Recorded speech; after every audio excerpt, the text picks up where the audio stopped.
குரு என்ன பண்ணுவார், முழுசா கலப்பி விட மாட்டார், அதை அசைச்சு காமிப்பார். நமக்கு அசைச்சு காமிச்சா நம்மள அறியாத ஒரு ஆனந்தத்தை அடையும். சில மகான்களை பார்த்தா, பரமாச்சாரியால பாக்குறத, இன்னும் சில மகான்கள் எல்லாம் பார்க்கும்போது அப்படியே கண்ணிலேருந்து நம்மள அறியாம கண்ணீர் வரும். அது எதுக்கு வர்றது அப்படின்னா, அந்த சன்னிவேசம். யோகா சித்தவருத்தி நிரோதான்னு சொன்ன பதஞ்சலி, மனசை நிறுத்துறதுதான் யோகம், மனசை நிறுத்துறதுதான் சுகம், மனசை நிறுத்துறதுதான் ஆனந்தம்னா மனசு நிற்க மாட்டேங்கிறதே சார், அதுக்கு என்ன வழி அப்படின்னா, கண்ணை மூடிண்டா மனசு நின்றுடுமா? கண்ணை திறந்துண்டா இருக்கிறது தேவலையா, கண்ணை மூடி இருக்கிறது தேவலையான்னு மூடிப்பாரு தெரியும். கண்ணை மூடி ஒரு ரூம்ல கதவை சாத்தின்னு கண்ணை மூடிண்டோம்னா 10 செகண்டுக்குள்ள ஒரு தடவை அப்படி திறந்து பார்த்துக்கலாம். நம்ம கொல்ல போன மாதிரி. இத்தனை நாளா நம்ம கண்ணை மூடிண்டு எண்ணத்தை, கண்ணை திறந்து எண்ணத்தை அடைஞ்சோம். இப்ப கண்ணை மூடினதுனால என்ன, என்னமோ கையில உள்ள பேக்கை யாரோ தூக்கி போன மாதிரி தோன்றது. 5 நிமிஷம் கண்ணை மூடினாலே அப்ப மனசு நிற்க. சரி, அதை தாண்டி கண்ணை மூடிப்போம்னா, இறுக்கி கண்ணை மூடிட்டோம்னா, கண்ணை திறந்திருந்தாலாவது எதிர்த்தாப்புல உள்ளதுதான் தெரியாது. கண்ணை மூடினா பிரபஞ்சமே தெரியாது, உலகமே தெரியாது. அப்ப இந்த சுகத்தை நாம் எப்படி அனுபவிக்கிறது? குரு கிருபையினால அனுபவிக்கலாம். கை காட்டி என்னை அழைத்தார், அழைத்து எந்தல் காதினில் கனிவோடு கரையேற வழி சொன்னார். கை காட்டி என்னை அழைத்தார், அழைத்து எந்தல் காதினில் கனிவோடு கரையேற வழி சொன்னார். அழிவில்லா ஆனந்தம், அழிவில்லா ஆனந்தம், அழிவில்லா ஆனந்தம், அழிவில்லா ஆனந்தம், அழிவில்லா ஆனந்தம் அப்பொழுது அடைந்து ஹரிதாசன் அறிவாகி அதுவாகி நின்றதை போல், ஹரிதாசன் அறிவாகி அதுவாகி நின்றதை போல் ஒன்று கண்டே. ஒரு இமேஜினேஷனா சொல்றார் குருஜி இந்த கீர்த்தனத்துல. இது மணிவாசகருக்கு நடந்த அனுபவம். இது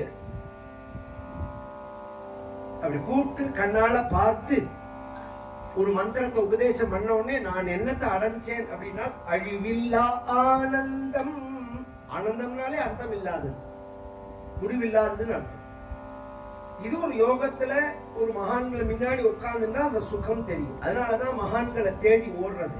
மனசு தவிக்கிறதே, தாபத்துல இருக்கிறதே, கஷ்டத்துல இருக்கிறதே, ஒரு உயர்ந்த யோகீஸ்வரர், சித்த புருஷர், ஞானிகள், இவர்கள்ட்ட போனோம்னா அப்படியே எப்படி இருட்டு இருக்கிற இடத்துல விளக்கை ஏத்தின உடனே அந்த இருட்டு பெறதோ அது மாதிரி சந்தோஷம், ஆனந்தம் இல்லாத நாம் ஆனந்தம் இருக்கிற இடத்துக்கு போன உடனே அதை அடைஞ்சிடும்.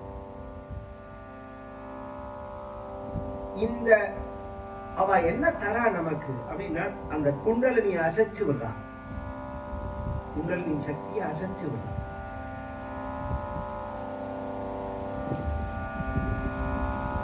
ஒரு ஆச்சரியம்,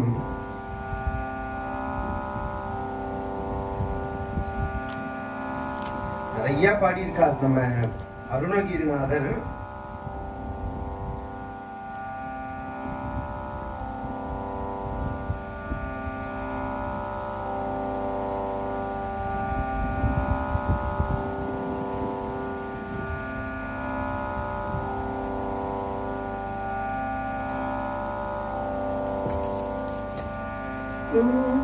நாதமொரு விந்து வான உடல் கொண்டு நான் இளமணைந்து திரிவேனே, நாகமணி நின்ற நாத நிலை கண்டு நாடி அதில் நின்று தொழுவேனே.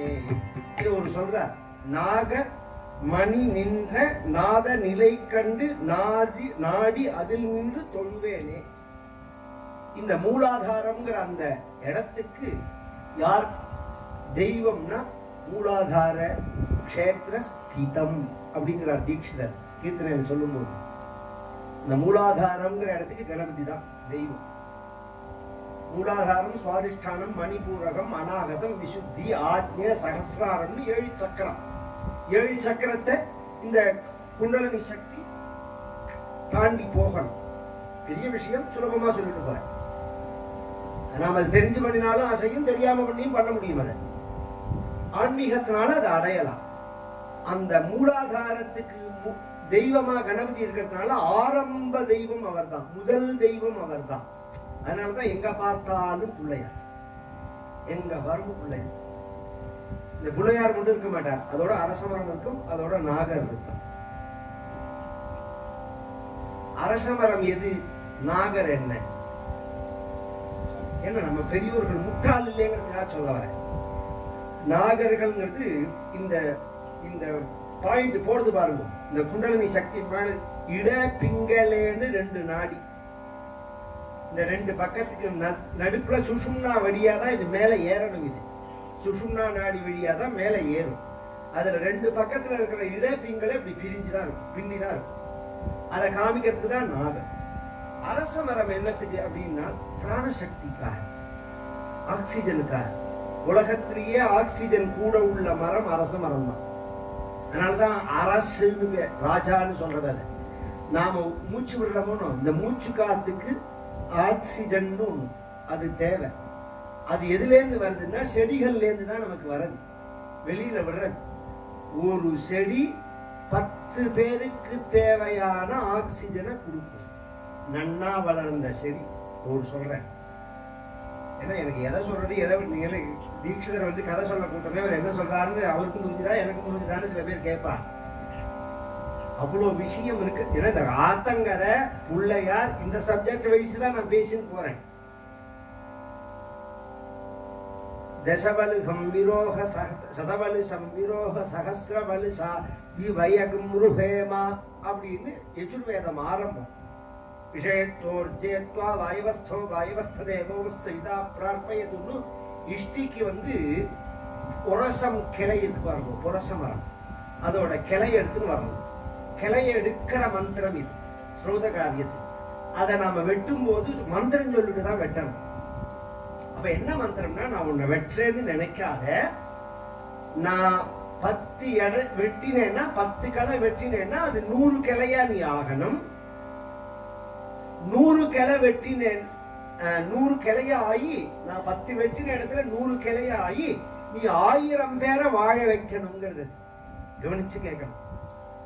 10 கிளைய நான் ஒடிக்கிறேன், அந்த இடத்துல 100 கிளையா வரணும், 100 மரமா நீ வரணும் அப்படின்னு சொல்லிட்டு சஹஸ்ரவலுஷா விவேகம் ருஹேமா அப்படிங்கிறது அந்த இடத்துல 1000 பேரை நீ வாழ வைக்கணுங்கிறது. 10:100. 1 10 பேரை வாழ வைக்கும், 100 1000 பேரை வாழ வைக்கும்னு இன்னைக்கு நான் சயின்ஸ்ல சொல்றோம். ஆக்சிஜன் கொடுக்கும்னு வேதம் முதல்ல ஆரம்பிக்கிறதே அதுதான் சொல்றது. வேத மந்திரம் அதுதான் சொல்றது. அதுல அரச மரம் ரொம்ப முக்கியம். கார்த்தால எழுந்துன்ற உடனே வந்து ஸ்நானம் பண்ணிட்டு அந்த அரச மரத்தை சுத்தி வந்தோம்னா ஆஸ்பத்திரியே தேவை கிடையாது, ஆஸ்பத்திரியே வேண்டாம். நர்வஸ் இப்ப அதுவும் இப்ப இந்த வைரல் ஃபீவர் எல்லாம் வந்தோடனே இப்படிதான் நடக்கலாம். இப்படிதான் இப்படி கை கால் திரும்பினா மாதிரி இருக்கு, கால் இழுத்துக்கிறது, கை இழுத்துக்கிறது. பைத்தியம் தெரியும். ஐதாஸ்வ பிரதட்சிணம்னு சாஸ்திரத்துல பரிகாரம் சொல்லும் போது ஹிஸ்டீரியா, சித்த பிரமங்கள், காக்கா வலிப்பு, இதுக்கெல்லாம் என்ன பரிகாரம் சொல்றது தெரியுமோ? பணத்தையே செலவிக்காதரா பாவி, 10,000 அரசமர பிரதட்சிணம் பண்ணி சரியா போகும். தொடர்ந்தாப்புல 10,000 அரசம். குழந்தை பிறகு தெருவுக்கு தெரு இப்ப பொட்டி கடை மாதிரி குழந்தை பிறக்கிற ஆஸ்பத்திரி தொடர்ந்துட்டான். அதுவே அவசியம் கிடையாது. அஸ்வத்த பிரதட்சிணம் பண்ணினாலே அந்த எக்கோட மூவ்மெண்ட்டும் ஜாஸ்தியா இருக்கும், உயிரணுக்களுடைய மூவ்மெண்ட் இதெல்லாம் நிறைய இருக்கு. இதெல்லாம் சகஜமா வச்சுட்டு போனா நம்ம முன்னோர்கள் அவ்வளோ தெரிஞ்சுதான் இந்த வாழ்க்கைக்கு வந்தது. ஒன்னும் தெரியாம கண்மூடித்தனமா வரல. அதெல்லாம் தான் இப்ப நாங்க எடுத்து என்ன பண்றோம்னா, நம்ம கவர்மெண்ட் வந்து சென்ட்ரல் கவர்மெண்ட், நம்ம கவர்மெண்ட்னா இது இல்லை, சென்ட்ரல் கவர்மெண்ட் வந்து என்ன பண்றதுன்னா, வெளிநாட்டுல இருந்து நாம நாலட்ச வாங்கினோம்னா என்னைக்குமே நாம பிச்சைக்காரன் தான். நாம நாலட்சு கொடுக்கணும் அவளுக்கு. ஆராய்ச்சி பண்ணினாதான் நாம வல்லரசாக முடியுங்கிறதுனால நம்ம சாஸ்திரங்கள்ல உள்ளதெல்லாம் எடுத்து ஆராய்ச்சிக்கு கொடுக்கற மாதிரி ஒரு டீம் ரெடி பண்ணிருக்காங்க. இதுல இந்த கண்டென்ட் இருக்கு, இதை எடுத்து ஆராய்ச்சி பண்ணும்போது அதுல பெரிய விஷயம் இருக்கு. ஒரு சின்ன விஷயத்துக்கு சொல்லிட்டு போறேன். ரிக்வேதத்துல கண்டுபிடிச்ச ஆராய்ச்சியை சொல்றேன். வேவ்ஸ், ஒலி இருக்கு, ஒலி, ஒலி இல்ல ஒலி, லைட்ஸ், வேவ்ஸ் இல்ல லைட்ஸ். லைட்ஸ் ஸ்ட்ரைட்டா போகுமா வளைஞ்சு போகுமா? கேட்கற குழந்தையோட வயசை பொறுத்து அது சொல்ற பதில். நீங்க தான் ஸ்ட்ரைட்டா போகும்னு சொல்லுவேன். இப்ப பிசிக்ஸ் படிக்கிற குழந்தையில கேட்டெல்லாம் ரெண்டும் உண்டும்பாகும். ஏன்னா நீங்க எல்லாம் ஸ்ட்ரைட்டா போகணும்னு படிச்சு முடிச்சுட்டு. இப்ப அப்படி கிடையாது. ருக்வேதத்துல அது இருக்கு. நேராவும் போகும், வளைஞ்சு வளைஞ்சும் போகும் அப்படின்னு. இந்த வளைஞ்சு வளைஞ்சு போகுங்கிறத காமிக்கிறதுக்கு தான் சூரியனுடைய தேருக்கு 7 குதிரைன்னு சொன்னது. 7 குதிரைன்னு சொன்னது 7 வர்ணத்தை காமிக்கிறது. அதை வச்சுதான் sir C V Raman Nobel பரிசு வாங்கினார். 7ன்னு ஏன் சொல்லி இருக்குன்னு ஆராய்ச்சி பண்ணி. அது ஏன் குதிரையா காண்பிக்கப்பட்டது அப்படின்னா, குதிரை இப்படிதான் போகும். உதாத்தே ஸ்வாரோகன்னு பிரசவம் அனுதாத்தே நீலகண்ட தீட்சிதர் இதுல சொல்லுவார். மிருத்பக்ஷண சரித்திரத்துல பிட்டுக்கு மண் சுமந்த கதை இருக்கு பத்தியில. அதுல பகவான் வந்து குதிரை மேல வந்தான் அப்படின்னு சொல்ற இடத்துல அந்த குதிரை வேதமாகிற குதிரை. அது எப்படி வந்ததுன்னா உதாத்தே ஸ்வாரோகன்னு பிரசவம் அனுதாத்தே ஸ்வோதரன்னு சனீஸ்வாசன்னு அப்படின்னு இப்படி ஏறி இறங்கி இப்படி வரும். அது அப்படி ஏறி இறங்கினாதான் லைட்ஸோட தன்மை. இது மாதிரி 1000 விஷயம் இருக்கு. ரிசர்ச்சுக்கு 1000 விஷயம் இருக்கு. நம்ம வாழ்க்கை வரும் அது மாதிரி உள்ளது. அது மாதிரி உள்ள பிள்ளையார், அதுல பிள்ளையாருங்கிறது மூலாதாரத்துல உள்ளவர். இவர்கிட்ட இருந்து ஆரம்பிக்கும். இது சாஸ்திர ரீதியா உள்ளது, சயின்ஸ் ரீதியா உள்ளது. அடுத்தது கதைக்கு வரேன். இப்ப புதுசா ஒண்ணு கதை கட்டி விட்டுருக்கான். என்னன்னா, பிள்ளையாருங்கிறவர் இங்க வழிபாட்டு முறையே கிடையாது. இது வந்து மராட்டி காலத்துல உள்ளது. இத கொண்டு வந்தவர் இப்பதான் கொண்டு வந்திருக்கா, முன்னாடி கிடையாது. கொளுத்தி போடணும் சொல்ற கத்தனை கத்தி போடுறேன். இதுக்கு பிரமாணம் இல்ல. பொதுவாவே சுத்த பொய்ய சொல்லிட்டா பொய்க்குன்னு தெரிஞ்சு போடும். அதுல கொஞ்சம் உண்மையை கலந்தோம்னு வச்சுக்கோங்களேன், நமக்கே குழப்பமா இருக்கும். இது உண்மையா பொய்யான்னு. பெரும்பாலும் அப்படிதான் பண்ணுவாள். ஃப்ராடு பண்றவன் அத்தனமே சுத்த பொய்ய சொல்ல மாட்டான். மாட்டி பண்றதுனால கொஞ்சம் உண்மையை கலப்பாதுல. இந்த பிள்ளையார் வழிபாடுங்கிறது எப்படி வந்ததுன்னா, சிறுத்தொண்ட நாயனார் காலத்துக்கு அப்புறம் வந்தது அப்படின்னு ஒரு கதை.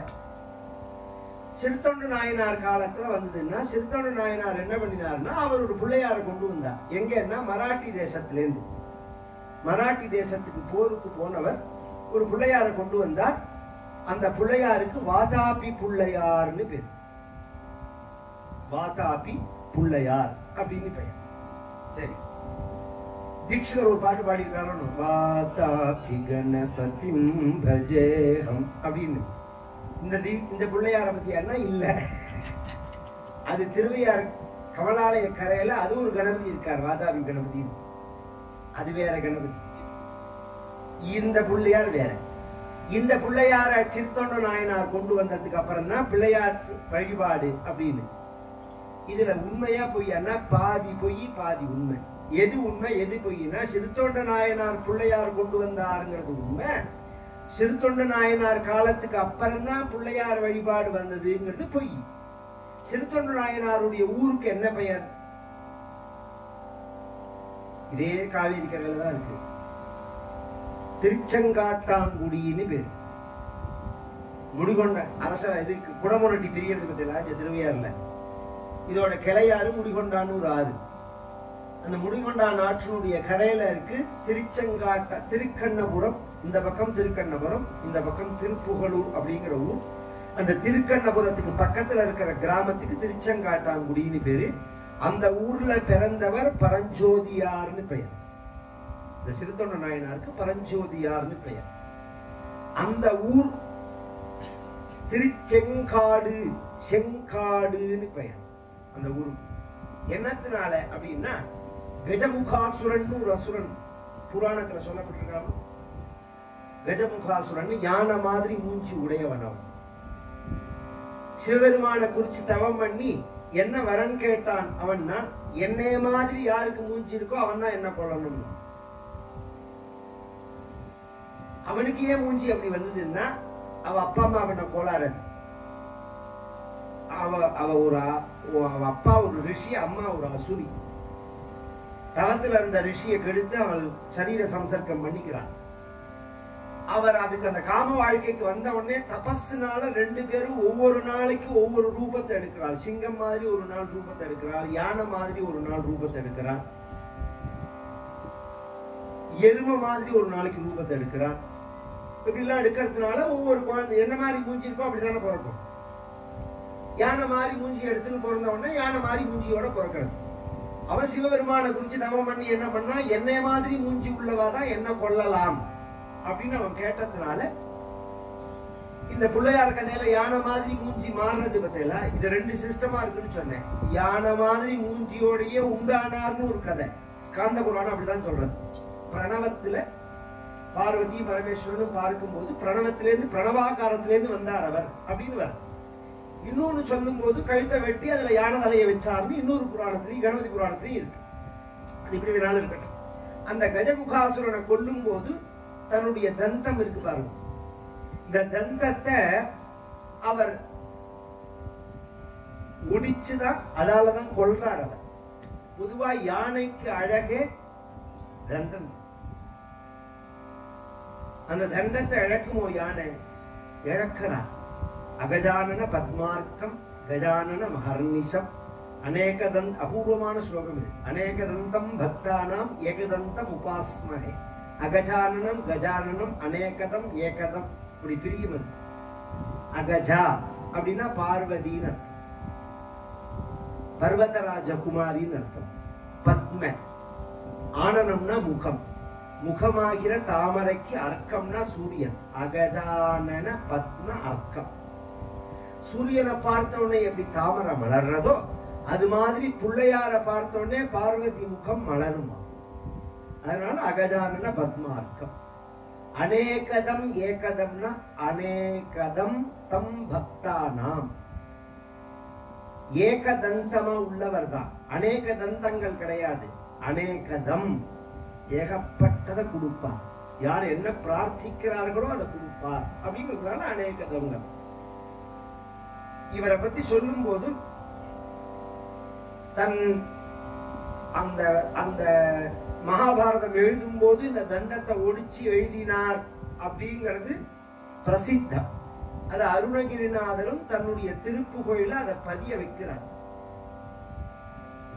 முத்தமிழ் அடைவினை முற்படுகிறீதனில் முற்பட எழுதிய முதல்வோனே முப்புறம் ஏறி செய்த அச்சிவன் ஊரை ரதம் அச்சதி பொடி செய்த அதிதீரா அத்துயரது கொண்டு சுப்பிரமணி படும் அப்புன மதனிடை இபமாகி அப்புற மகளுடன் அச்சிறு முருகனை அக்கண மனமருள் பெருமாள மட்டமிழ் மலர் கோடு பணிவேனே.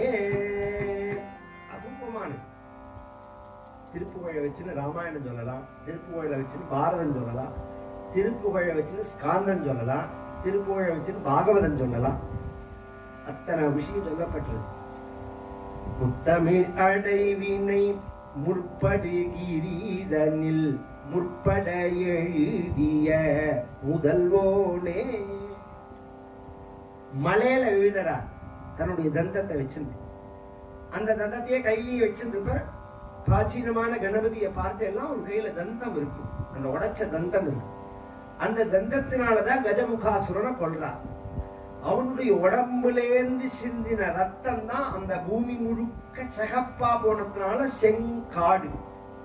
கவனிச்சு கேள்வி, வரலாறு ரொம்ப முக்கியம். இப்ப சமீபத்துல பெரியவா வந்து திருவானைக்காவல்ல அது டிவியில பார்த்தவாளுக்கு தெரியும். நானும் பெரியவாளும் பேசிட்டு இருக்கா மாதிரி இருக்கும் ஒரு 1/2 மணி நேரம் திரும்ப திரும்ப. ராத்திரி பெரியவா அதை ரிமைண்ட் பண்ணுவா பேசும்போது. என்ன பேசணும்னா, நான் சொன்னேன் இப்ப சமீப காலத்துல ஸ்தல புராணங்கிறது திருச்சி எழுத ஆரம்பிச்சுட்டா ஃப்ராடு பண்ணி.